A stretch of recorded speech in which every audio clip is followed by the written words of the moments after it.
Well, the Calgary Flames make their selection, 13th overall in this 2021 NHL Draft, and Todd Button stops by. We chatted in the morning. We chat afterwards. Well, first of all, we talked this morning kind of about the preparations they go in place.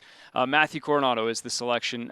Maybe tell me about Matt and what he brings to the table and what you guys liked about him in that selection. Well, I think this is a case where the need intersected with the talent level.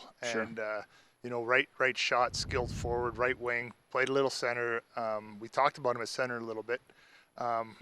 He's a hungry, go get the puck guy, score from different areas. He moves the puck really well while he's skating and on the move. He's not just a goal scorer. He does a lot, and he's got a real good work ethic and competitive edge to get to the net and create, not just for himself, but for others to create space, cause some havoc in front of the net, and he's strong on his stick, and he's got a goal scorer's touch. Well, one of those guys, too, I mean, just in listening to him, he talked about, feeling comfortable playing all three forward positions. Is that something you liked about him, too, as you kind of mentioned there, just to see him, maybe fitting in wherever he needs to? Yeah, versatility is always a bonus for a player, right? They could play multiple positions, and, when you get to the top, you might be in an organization where there's not as many, or there's challenges in front of you, right? So the more positions you can play, the more versatile you are, the better it is for that player.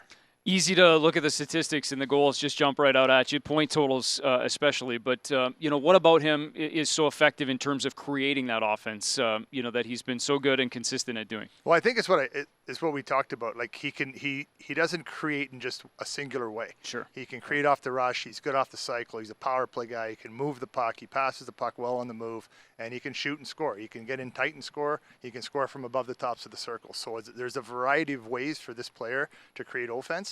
And when you have that, that makes you more dangerous. You can't. There's no pattern to his game as far as defending him whatsoever. So he played with a real good team in Chicago, Clark Cup champion. So he's a champion. We've known about him for a couple of years. That whole group there, the other Chicago Steel went in the first round, Mackie Samoskevich.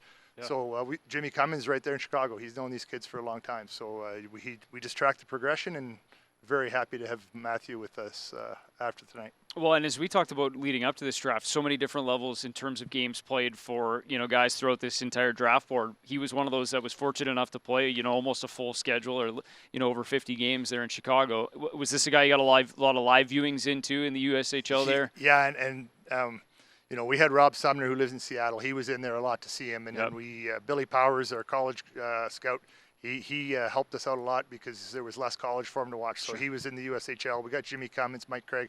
Yeah. So that we scouted that US League way more from a crossover point of view than we ever have. So that's a bonus to those scouts. They had a lot of chance, but help from Billy and Jimmy and those guys. The live viewings, like I said this morning, they're so valuable, and not just this year, but over the course of 2 years, so you can track him and watch his progression. I know comparisons are always tough, but he talked about as a guy he likes to watch in terms of Braden Point and just kind of being competitive. Do you see some things there just in terms of a smaller guy? I mean, I think the height and weight check out, but just guys that, like to compete and be in the middle of it. I think that's a nice thing about Matthew is he finds guys that he wants to emulate, and he tries to add that to his game. For us, we just want him to be Matthew Coronato. He'll find his own way, and he's going to be a good player in the NHL when he gets to the Calgary Flames. Well said. Appreciate the time, and I know you got, I think, 6 picks tomorrow there. So, maybe just one last thought, if we can, just kind of on what you look at, just quick reset now. We know it's right back here first thing tomorrow morning. We just met for about 15 minutes after and just said, hey, like,